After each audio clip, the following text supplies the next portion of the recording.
Hi there, I'm just getting ready for bed. I've got my cup of tea here, I've got Gidget on my lap, I've got my favourite pyjamas on, and what I'd like to do is share with you one of my favourite picture storybooks from when I was a little girl. You'll notice the book's very tiny. That's because this book is older than me, so the newer version will have a much larger pictures. The story today is called Harry by the Sea by Jean Zion.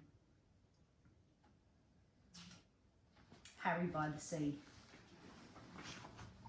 Harry was a white dog with black spots. He liked everything about the seashore, except the hot sun.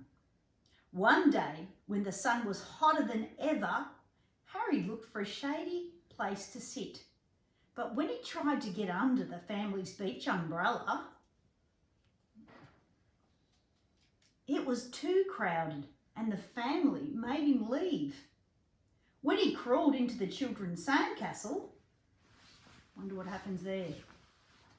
The walls fell in and the children chased him away. When he walked in the shade of a lady, what happens here? She became angry and made him stop following her. "Go away," she said. She was very annoyed.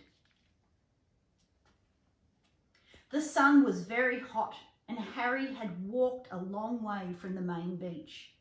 He was tired, so he sat down at the water's edge. All of a sudden, a big wave came from behind and crashed right on top of him. Poor Harry. Excuse the scribbles, must have been some young child that did that. When the wave rolled back, Harry was left floating in the water. He was completely covered with seaweed. He didn't look like a dog anymore. He looked like something from the bottom of the sea. Suddenly, a lady saw him floating towards her. "Help! Help!" she shrieked. "It's a sea monster!" The lifeguard heard her and blew his whistle. "Everybody out! Everybody out!" he shouted. Everyone ran out of the water, and so did Harry. He was still covered with this cold, wet seaweed. It made him feel cool and comfortable. And now he didn't mind the sun at all. He felt so good, he started running back to his family. On his way, some people saw him. "It's a sea serpent," one of them screamed. "It's a giant sandworm," shrieked another. Harry had water in his ears and he could hardly hear them. He kept on running towards the main beach. When he got there, Harry stopped and stared. Instead of just his family's umbrella, now there were hundreds of them, and they were all striped, just like his family's. Harry couldn't tell one umbrella from the next. Suddenly, two beach attendants saw him. "My goodness," one of them gasped. "What's that?" "It's a bushy-backed sea slug," exclaimed the other. They whispered for a moment. Then they ran. Harry went from umbrella to umbrella, but he couldn't find his family. Everyone wore sun hats and sunglasses, and everyone used suntan oil, just like his family. Harry looked and he sniffed very hard, but it was no use. He couldn't tell one family from another. Suddenly, two beach attendants came running, carrying a big litter basket. They ran towards Harry. "Stand back," one of them said to the crowd. "We're going to catch it and take it to the aquarium," the other one said.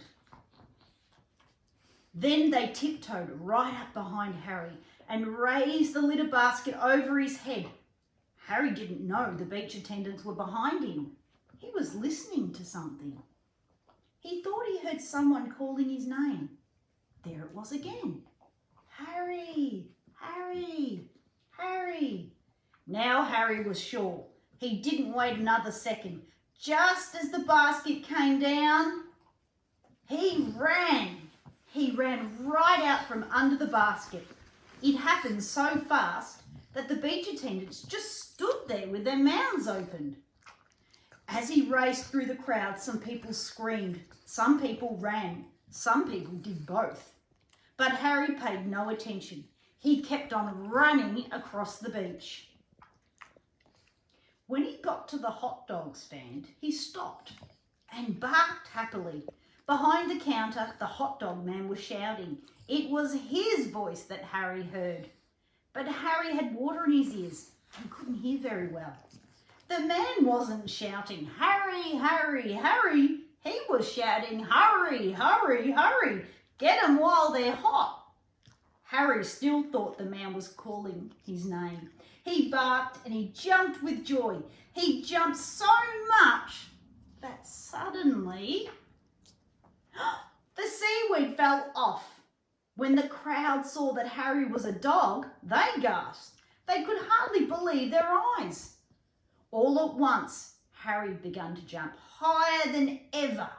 He saw the children. They were running towards him. "Oh, Harry," they cried.